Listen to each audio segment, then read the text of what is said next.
Hi, who are you and is your daughter and where are you all from? So my name is Sherri Goen and this is Genesis and we're here from Albuquerque, New Mexico.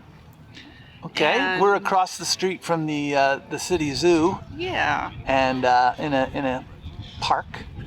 You're having lunch? Yeah, we're having lunch from Modelo's. Modelo's is right down the street.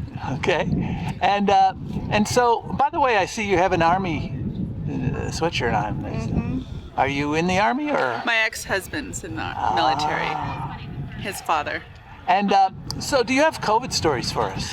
I don't have any personal COVID stories. My family's pretty much stayed healthy throughout the whole COVID.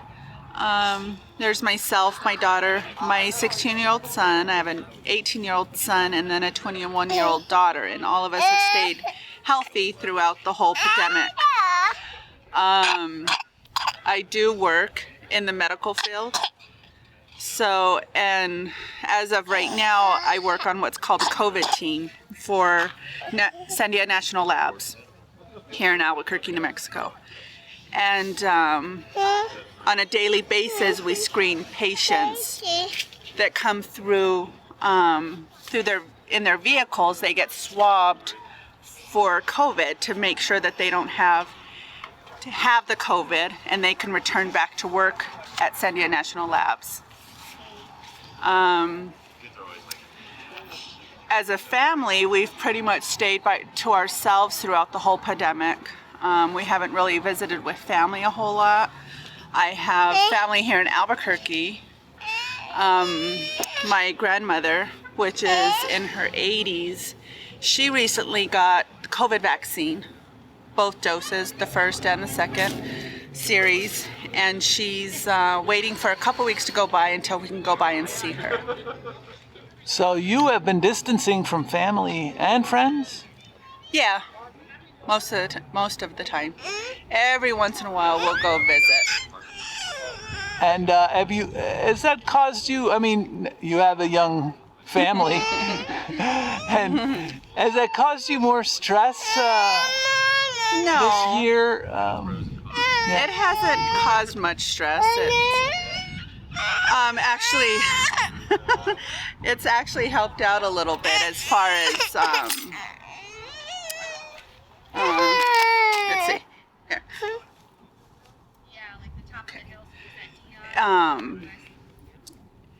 It's helped in the fact that I've been able to save money, not having to, go out of town, go spend money on vacations and this and that. So it's kind of given me I look at it as an opportunity to level up in life, and it's really helped a lot.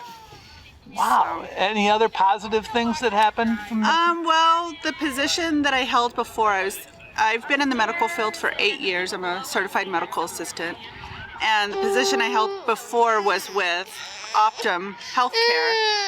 And I had been with them for a majority of my time as a medical assistant. And so things weren't working out as well there as far as my level and income. So I decided that I needed to venture out. And that's when I got the job with Sandia National Labs.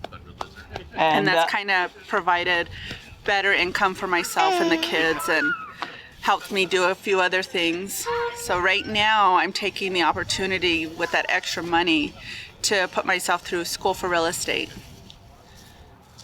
So yeah. Wow. Going to real estate school. It's been a transformative year for you. Yeah, it has. And honestly, I moved back from Florida February of 2020. And so we haven't been here that long.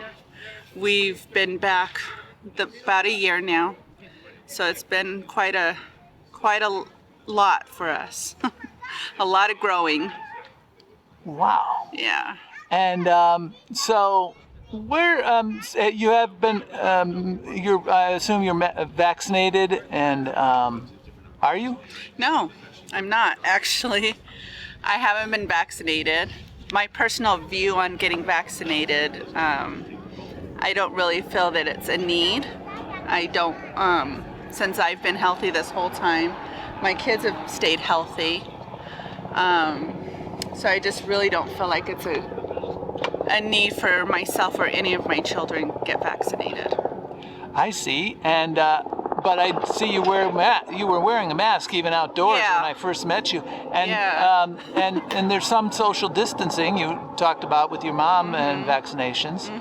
And why don't you one more time? So you think that because you're healthy and your family's healthy, that your immediate bubble is healthy, you don't think you're going to get it? Yeah, exactly. My personal views on it, I just don't really feel like it. I want to put that type of stuff in my body right now. I've heard a lot of stories about it. There's been people that have come through it, just fine, and there's people that things have happened to them.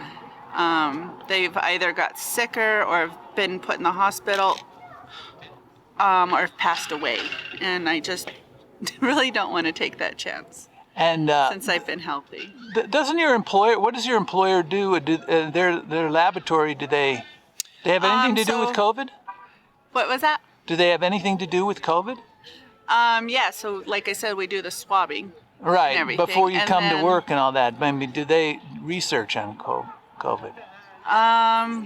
No, I don't know if they do any research on it, but the only thing that I know is that we do the COVID swabbing to make sure they don't have it, and then we have another team that's down the street that does COVID injections, giving everybody injections. All right, I misunderstood them. I thought they were doing this for employees, but they're doing this for the public. No, not the public. I apologize. Okay. No, we're doing it just for Sandians is what they're called. And their families and immediate families, they can get the vaccines. I see. And they're the Sandians are up in the Sandian. So where Sandia is located is off over to the southeast of Albuquerque. It's just south of Central, over by the Air Force Base. I see. Yeah. Okay. And so where do you think we're going? Last two questions. One is, what do you think of the government's response to the COVID pandemic this year? We hear numbers that there have been 550,000 deaths from it. And where do you think we're going from here? I don't know. It's really hard to say. I'm really one that is not too keen of the government. I don't really agree with everything the government is doing and saying. And I just have a lot of my personal feelings is that a lot of the government has caused a lot of this, honestly. I don't know that for a fact, but I just feel that could be possible with everything going on with how quick the COVID came into play with everybody, and then how they came in to react to the COVID outbreak. They caused it, or? I kind of feel like they did. I feel like they did because there's a certain amount of numbers that they need to reduce, with especially in lower income families that aren't really helping society as much as they possibly can, because they're so low on the totem pole, per se. So I just feel like they kind of did it just to kind of do a washout, basically. Get rid of some people that aren't really contributing to society. Yeah. And so this might be part of that deliberate plan, and where does it go from here then? I really don't know. I can't really say. I just know how much control the government has over people in society. They have so much control over everyone through so many different things, through your television, your phones, through the news. They have so much control, and I feel like on that note, the news, people watch the news so closely that it affects them terminally, because everything that is being broadcasted out through there, it gets to people's brains, and a majority of people in life do not know how to control their emotions and how they perceive things. They don't really know how to control all that. So the government is an advantage right there. It's easy for them to just take over. And I've heard throughout the last year or so, that people have actually taken their lives because of it. Not anybody personal that I know, but just, people in the U.S. and outside of the U.S. because they get so depressed with everything going on. Absolutely. Well, thank you. Any last thoughts about COVID that you'd like to leave us with? No, not really. I think I'm just happy that I'm been healthy throughout the whole pandemic. Thankful to vitamins and healthy eating. Very good. Thank you again. It's the 11th of April, 2021, and we're here in Albuquerque. Thank you very much. Oh, you're welcome.